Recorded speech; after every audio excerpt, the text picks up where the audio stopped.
Hello guys, thank you so much for clicking on today's video and welcome back to my channel. In today's video, OP reaches out to Reddit because his marriage is honestly not doing well. He suspects his wife of cheating on him, but he doesn't have any proof. And when he shares the situation with Reddit, it definitely looks concerning. I do hope that you enjoyed this post. If you do, please give it a thumbs up. Anyways, on to the story. I think that my wife cheated on me, but I have no proof. I've been married less than a year. We're both in our mid-20s. She got concert tickets for Christmas, and naturally, I assume that I'm going with her. Nope. She wants to take someone from work because he's supposedly a huge fan of the band. She also tells me that he's gay. I am upset, but I decide not to start a fight about it. She goes to the concert and they wait outside near the band bus after the show is over. The bassist from the band starts to talk to her and she flirts with him. He asks if she's going to their New Year's Eve show about 200 miles away. She says no because she can't afford it. He said that he'll comp her tickets if she comes. She says that she won't go alone and he says that she can bring her friend. Now our New Year's Eve plans are ruined because there's no way that I can go too. She had joked before about having to sleep with the bassist for these tickets and the VIP access. I didn't find it funny, so she played it off. In the end, this is her favorite band and I don't want her holding this over my head for the rest of our lives, so I let her make the decision herself. She decides to go with her friend from work, who she now says that she's only 80% sure that he's gay. What the F? She texts me on the long drive there, then when she gets the tickets, then nothing.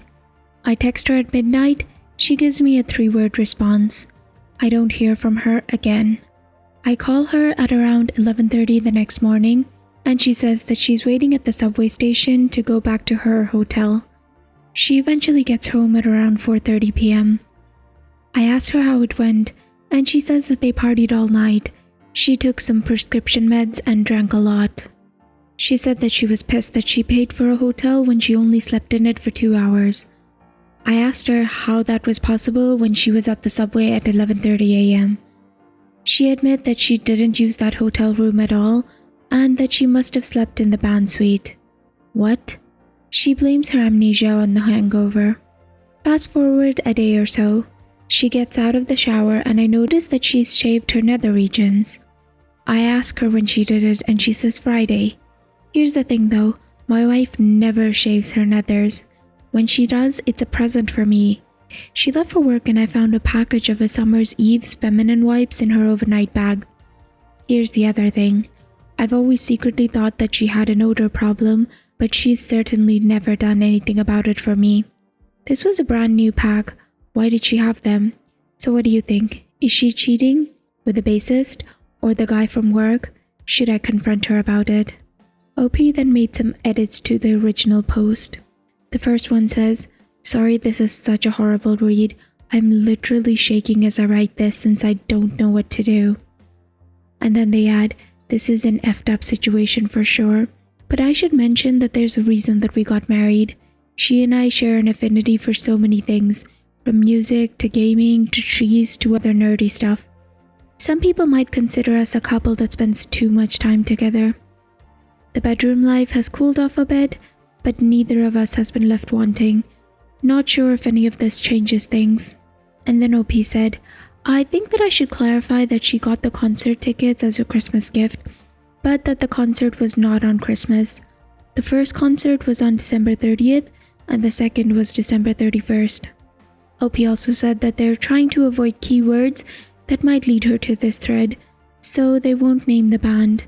But they mentioned that it's not Nickelback and it's definitely not Fish."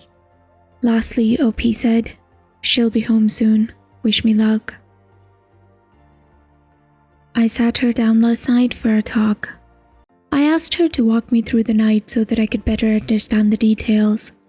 They had tickets waiting at Will Call and were able to stand in the VIP section for the concert. The bar was open until about 2 a.m., at which point they were invited to the band suite. The hotel gave her free pajamas, so she wasn't wearing her dress when she went up there. It was a pretty large party with a bassist, guitarist, cellist from the opening band, and the entire road crew. She said her friend from work was hovering around her all night to the point of being annoying.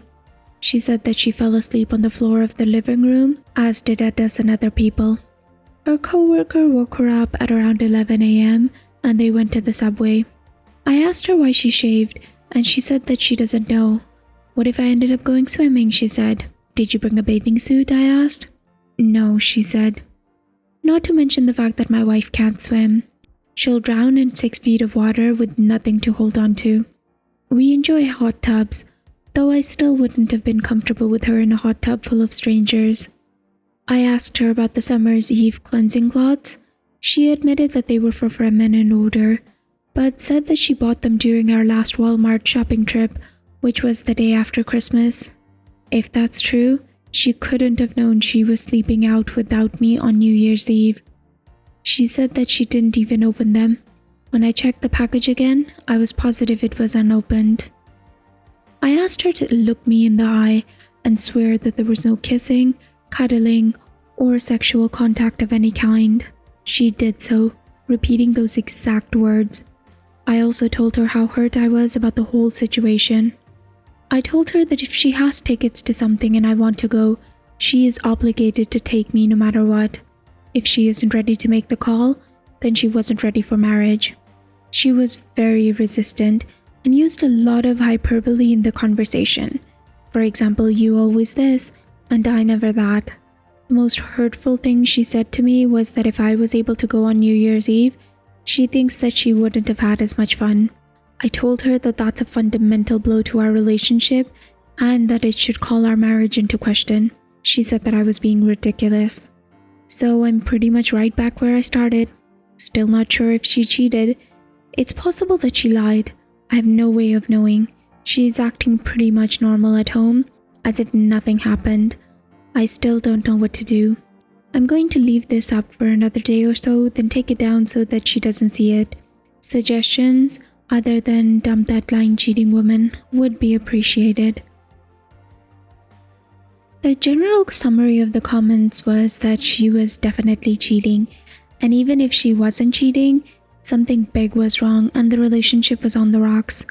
Also, there were some comments that were trying to figure out which band she may or may not have cheated on him with, but there was some really decent advice given by the following Redditor. They say, "You've got lots to do. I cannot say with certainty what your wife has or has not been doing. What I can say with certainty is that your relationship has serious foundational issues that will destroy your marriage if you let them.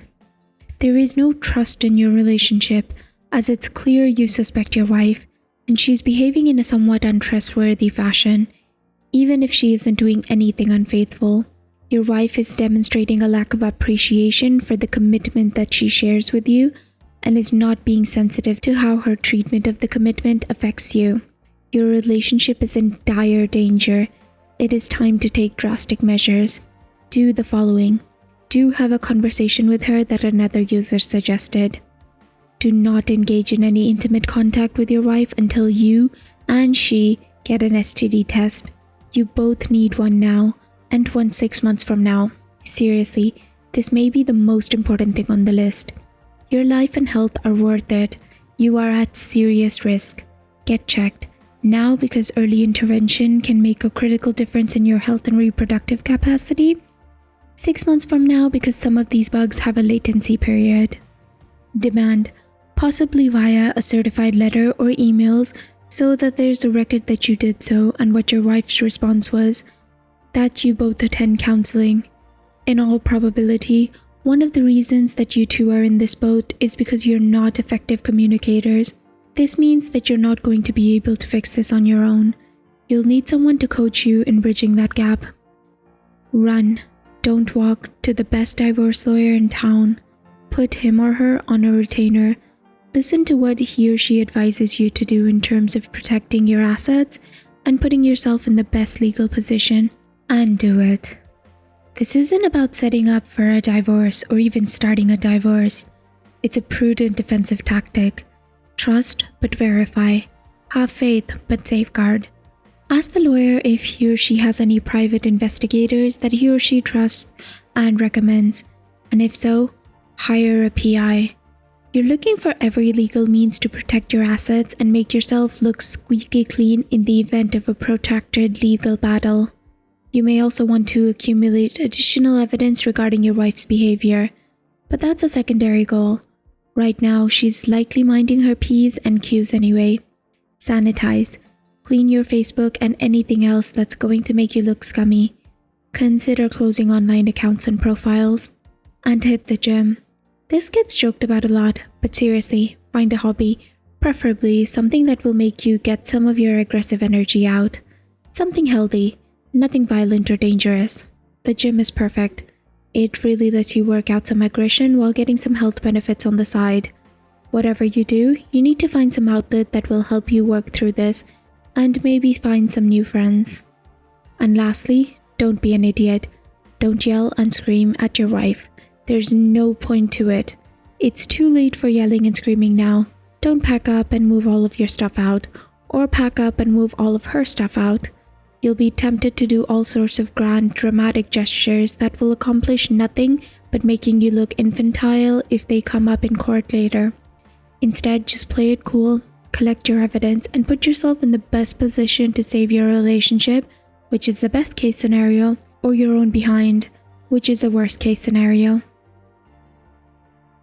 Last week, the bassist guy texted my wife and invited her to a concert in a city 100 miles away on a weeknight.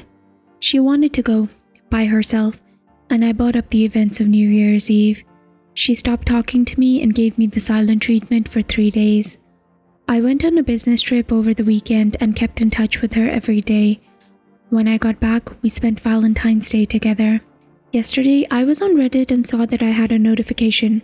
I clicked on it, only to realize that my wife was still logged in on my computer. She used her account for Gone Wild, which I knew about and supported, but what I didn't expect is that she was sending photos to guys via private messages. I continued reading. One guy asked, "What's the wildest thing you've ever done?" And there it was. She responded with, "On New Year's Eve, I had my first threesome with a member of a famous 90s rock band and a friend. The first thing I did was speak to a lawyer about my options. Then I confronted her about it, and she said that it was only half true. She said that she embellished and that her friend really is gay, and that she and the bassist made out and did oral. And that's when I left the apartment and headed straight for the hospital to get tested for STDs. I got back several hours later, not believing a word she said. I told her to text the guy, simply asking, 'Did we sleep together?' And if he said no, I'll believe her. She then admitted that they did sleep together. My whole life has been shattered. We were married for less than a year, and I invited my whole being into this 5 years relationship. I moved to the second bedroom and I'm sleeping on a futon. Our lease goes on until May. I just wanted to update Reddit, since I know people rarely do that, and thank you for being there for me." And in a comment, OP reveals that the person his wife slept with was the bassist of Third Eye Blind. From the time of the post, the changing members of the band, and considering that this was on tour at the time, this means that it could have been one of 3 musicians. 4 men. She had an affair with 4 different men over the last 5 months. The first was a guy from work that she started texting and sending racy pictures to back in October. Then she met a random guy at a concert and kissed him. She met up with him again when she was at a drive-in movie theater with a friend, where allegedly nothing happened except cuddling. She met up with him again when she was at the gay club with some friends, and they slept together in the bathroom. He drunk texted her a month later, they fought, and broke off contact after that. One night in mid-December, I came home from work at 6 p.m., knowing that she got done at 2 p.m. for a company Christmas party. Her pet bunny was out of its cage and running around the apartment. She was nowhere to be found. Her car was in the parking lot. Her coat was on a chair. I called her phone and it rang from the couch, and then I called my mom in panic. I ran around the apartment complex looking for her. I screamed her name. I even checked the goddamn dumpster, expecting the worst. When she came home an hour and a half later, The police were in my living room and I was giving them her description. I held her so tightly. I was so scared that something had happened to her. I was in tears. A minute earlier, she was making out with the guy from work in his car down the street with her hands down his pants. If she wasn't on her period, she probably would have slept with him too. Then there was New Year's Eve. The bassist guy likes it up the behind. When my wife and her gay friend went up to his hotel room, he asked him to sleep with him. He did, with my wife in the room, and then the guy told him to get lost. He then had unprotected sex with her, with possible insemination. She took the morning after pill and had a pregnancy scare when she was late for her period. They continued to chat via text, email, video chat after that.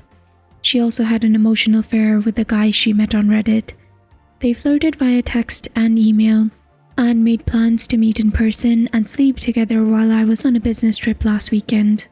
A friend of mine asked her if she wanted to do LSD together, and she found that to be a better option. As far as I know, she never met the guy.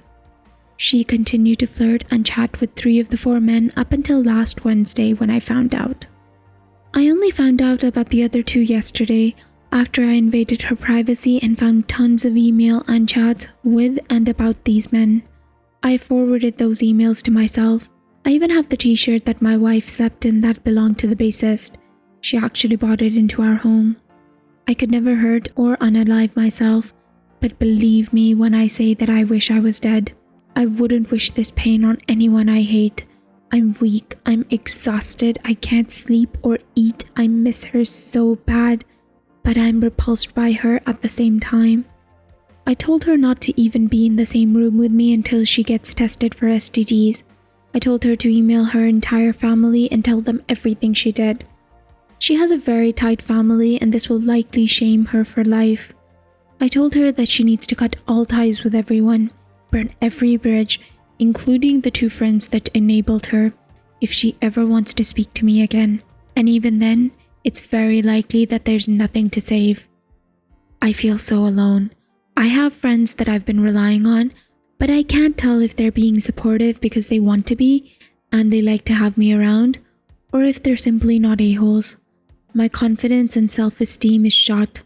I'm doomed to be alone no matter what I do. I was already physically neglected. I'm in no condition for a new relationship, and there's no way that I could be intimate with this woman again. Everything that I had was just ripped away. Thanks again for the kind words that I've been receiving. OP then added a few updates. She slept with the guy from work. I'm effing done. It's over. I didn't make her write any letters or tell anyone. She can rot for all I care. I'm free from this drama. And then they added, these posts will be coming down soon as I prepare for the divorce. I hope that my story will help someone else get out of a toxic relationship as well. The past 7 months have had a lot of ups and downs. I'm in a much better place than I used to be, but still on the road to recovery. I go to therapy 3 times a month. I started running and working out frequently. I dropped from 245 pounds in February to 205 pounds this morning. I feel so much more in shape, and for the first time since high school, I feel good about my body. The change has caused me to have to buy all new clothes, so I'm slowly updating my wardrobe and dressing, and subsequently feeling better. I have a large pool of friends now, the friends that I spent New Year's Eve with hanging out every Tuesday for trivia, and we went to the beach party a few times this spring and summer. I practice with my band 3 times a week now, and our album was just released for free online. We hang out several times a week. My best friend right now is a girl I met on Reddit, unrelated to these posts. We text every day and hang out every other night, and if one of us is absent for more than 2 days, we miss each other a lot. I took a trip to Puerto Rico with my mom and my aunt back in May, and it was a life-changing experience. No sightseeing or touristing. My mom grew up there and we were visiting family. I got to experience the real culture and my heritage. I currently live in a predominantly white suburb. When I came back, I was much more calm and finally had a positive outlook on life. As for my ex, the easiest, cheapest, and most painless way for us to divorce is on irreconcilable differences. For my state, That requires 18 months of living in separate residence while not sleeping with each other. No problem there. 6 months down, 12 to go. I look forward to the day that she no longer disgraces my last name. There is so much she is still lying to me about, and so much I will never know the truth about. For a while, we talked about spending time apart, and after a while, seeing if there was something there to save. She called me to meet with her a few months later, and after a long and deceitful amount of small talk, she told me that she had given up. She no longer wanted me back. She had quit therapy, and I know for a fact that she's currently dating one of the guys she cheated on me with. To be honest, good for her. She will either wake up one day and realize how much better her life could have been with me, or she'll have a better life with this guy. Either way, I never would have wanted to hold her back from a higher state of happiness. In the meantime, I never want to see her again outside of the courtroom. To cope with my deflated ego, I went through a period of promiscuity. I picked up some self-help books, hit up r/seduction, and took my new body to college parties. I went on dates with old friends that I haven't seen in 5 years. I slept around, and to be perfectly honest, none of that made me feel any better. I thought that I wanted to feel young again and sow my wild oats, but the truth is that I just wanted to be loved.